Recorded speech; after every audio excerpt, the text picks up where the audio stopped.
Hello everyone, this is the day before my lumbar fusion surgery. I'm uploading this video because I think it's important for others who are about to undergo the same surgery, especially younger and physically active people, to know what to expect. Of course, every case is indeed unique, both in terms of the underlying spinal condition and the post-operative recovery. There are many factors that can influence the prognosis, the surgical procedure itself, and any potential complications, one's physical and mental condition, genetics, lifestyle, smoking, willpower, mental strength, and many more things.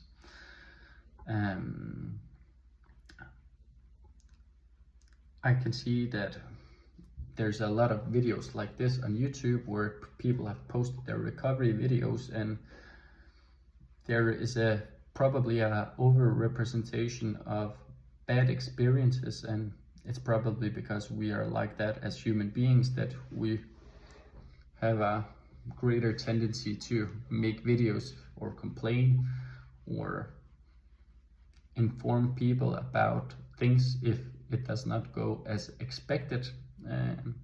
I do not know how my surgery will go or my recovery process. I'm gonna post it here in any case, if it goes good or bad. So we will see how it ends. My story in brief is that I'm a 33 years old medical doctor living in Denmark, currently almost done with my specialization in general practice. I'm scheduled for a fusion surgery at the disc level between my 5th lumbar vertebrae and my 1st sacral vertebrae due to nerve root compression from a herniated disc and degeneration of the disc itself after multiple prior herniations and a couple of surgeries with microdiscectomies at the same level. At age 19 and 30, I had two significant left-sided herniated discs at the same level with severe and prolonged pain that didn't resolve by themselves despite extensive rehab and extensive rehab protocols, tons of time, and nerve root injections. I'm generally very conservative when it comes to surgery, and I was very patient despite going through intense pain, which not only took a toll on me physically, but of course also mentally, because it's very hard to be in constant pain, which you would probably know if you're seeing this video, so I don't have to tell you about that. Both surgeries were successful, but I was unfortunate to experience recurrent herniations at the same site shortly after each procedure, a so-called reherniation, which carries about a 10% risk, usually higher in younger people due to more elastic discs. Fortunately, these reherniations were smaller in size, and the symptoms from the nerve pain shooting down my left leg gradually improved and disappeared over time. In spring 2024, I developed a new right-sided herniated disc at the same level, causing severe lower back pain, pain shooting down my right buttock, my right leg, significantly limiting my function. Although exercise often worsened the pain due to nerve irritation, staying physically active was vital for my mental health, so I tried to do everything I could to stay active, especially because it was my understanding, and that is the case, that me being physically active in itself wouldn't worsen the herniated disc. It could even better it by increasing blood circulation and regeneration in the area. Due to my complex history and worsening symptoms, I consulted my spine surgeon again. Based on the MRI, my medical history, and the long-lasting symptoms that did not get better, and maybe they got even worse with time, I was told that it was unlikely that I'd improve spontaneously, and that this pain was probably there to stay.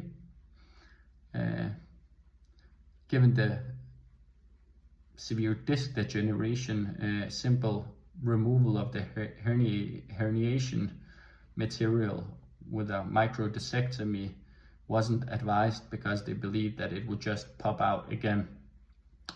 Instead, I was recommended a fusion surgery, a TLIF, where you remove the herniated disc material, the vast majority of the disc, and also some bone in the area to decompress the nerves so they dangle freely in the air. A titanium spacer and titanium rods. Titanium spacer will be placed in between the vertebrae, and metal rods will be used to fixate the spine on each side until new bone material forms in between the vertebrae, which takes 3 to 6 months, sometimes longer, depending on age and other factors. So like everyone else, I had and still have my concerns regarding the surgery. I always feared, also years before, that I would end up in this situation. I'm of course worried about if I'll ever return to my normal activity level with running, strength training, activity sports, martial arts even, since physical activity is crucial to my quality of life and my mental state. I'm also concerned about the length of the sick leave and when I can return to work.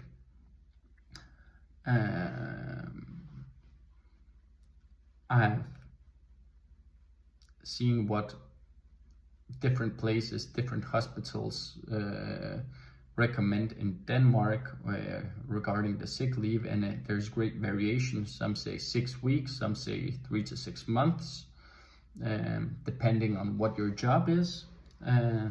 I've been told that I can expect somewhere from 2 to 3 months of sick leave.